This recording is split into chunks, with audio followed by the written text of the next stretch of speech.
Hello and welcome to this week's edition of the Horror Debate. I'm Michael Mandy, and with me as always, Rowdy Jeff. Oh yes, and this week we're doing another one of the 8 films to die for. This again from 2010. We skipped the entire 2010 year, and after we watched this one called The Reeds, I can kind of see why. Yeah, this is We kind of give these 8 films to die for a hard time because so many of them, I don't want to say suck, but they don't live up to the hype. Well, I didn't hear a lot of hype on these, Mike. Yeah, the hype was usually, the first season, of it. And now it's kind of like, they just kind of expect you to go see it. They're not advertising it a lot. It's just, it pops up, every year, and we dive in and do them every year. So and this is, I remember the last time it was like, do we have to do it? And you're like, yeah, we have to. Yeah, we got to do it. We have to. And we got to support the cause, the horror festival kind of vibe, You got to keep it together. This is one of those films that's like, man, did I have to watch this? Well, I was confused and frustrated. Yes, that's the only thing I can tell you. And frustrating movie. Yeah, okay. So I got confused real early on, and only towards the end did it really start to come together for me. What's the plot, Jeff? Run the plot down for us. Well, we got all these peeps going out on a boat. They're renting a boat. London. They're going out in the reeds of this water terrain area, and they're going out to goof off. They're going out for a weekend. And the boat that they wanted to get, the guy wouldn't rent it to them. Right. So he had to take this one. Yeah, he said, you got to go far away to my other yard, and there's a boat there. And when they go to the other yard, what do they see? They see a bunch of teenagers sitting up on the boat and a dog tied up to a pole off to the side, right? Yeah, so they chase him off and say, hey, this is our boat, piss off, and so the kids do. Yes, and then they take the boat out and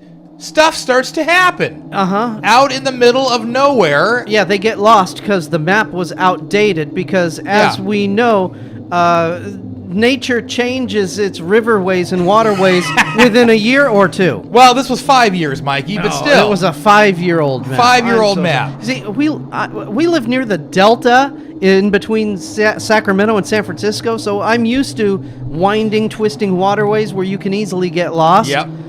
They don't change from year to year. No. Well, unfortunately, this movie did not come together. Like I say, it took a long time to get anywhere, and then when it finally did, the payoff, I thought, was pretty weak. It's one of those things where when stuff happens, and then something else goes on, and then something happens to contradict what you just saw, and you're going, wait a second, okay, is this a fantasy sequence? We thought it was all an hallucination, right? Yeah. I mean, it is a supernatural kind of thing that's going on. It's one of those things where a character inside the boat shoots a flare gun, explodes the boat, and then they swim to the shore, and then other people climb onto the boat, and it's not exploded no more. Yeah. This is one of those films where you're just going, wait a second. Back and forth. Yeah, I couldn't tell. I've used this line so many times, and I've stolen this line so many times. But there were so many flash sidewayses and flash forwards and flashbacks, and you get confused in that sort of thing. And teenagers running in circles. Yeah. In the not knowing what was the significance of these teenagers. You didn't know anything. This is frustrating. When you're lost and you find a bunch of kids or people sitting around a big giant campfire, and they look at you and slowly walk past you as you walk away. Nobody says, excuse me, help, I need help. Does anyone have a phone? Yeah. No. They just let them go. They just let them go. Let them go. Walk right past them. I don't know, Mike. This movie gave me a headache. Yeah. It frustrated me. It was confusing. I think the writing, they were trying to be slick with the writing, but it ended up being a garbled mess. Yeah.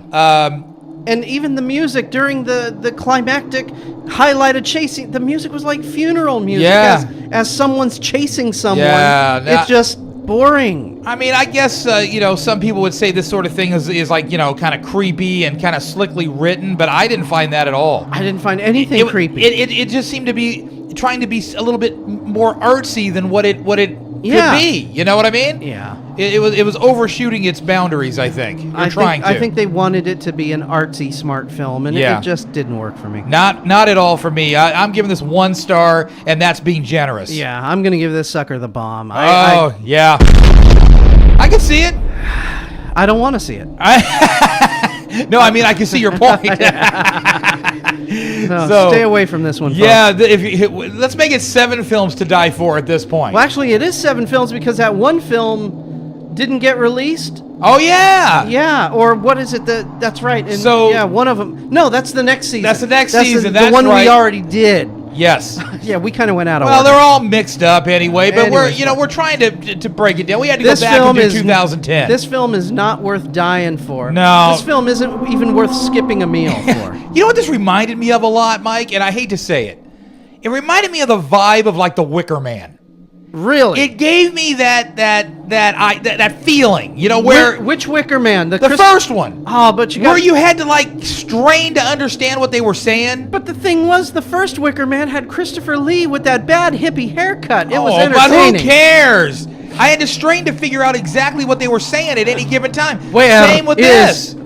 Well, You is know, it just gave me that but- vibe. Oh, but come on, you got to admit, at least the first one, when Edward Woodward walks up to the school and the teacher is talking all about the Yeah. flagpole, the maypole is a symbol for a penis, and you're, what the heck did I just hear? You got to admit, that was pretty entertaining. Yeah, when well, he walks to the pub. Mike, I wasn't entertained in the least. When he walks to the pub and everybody's having sex in the graveyard, he's like, what the heck is going on here? Yeah, the Wicker This Man- movie did not have sex in graveyards. No, The Wicker Man was terrible. Or Britt This Eklund. was terrible. I mean, let's just call it what it is. That's why I got that vibe. They both sucked. Yeah. You know, And bad hippie music. This had bad hippie music in it. it did. It did. All right, so All right. I'm 1 star. He's the bum.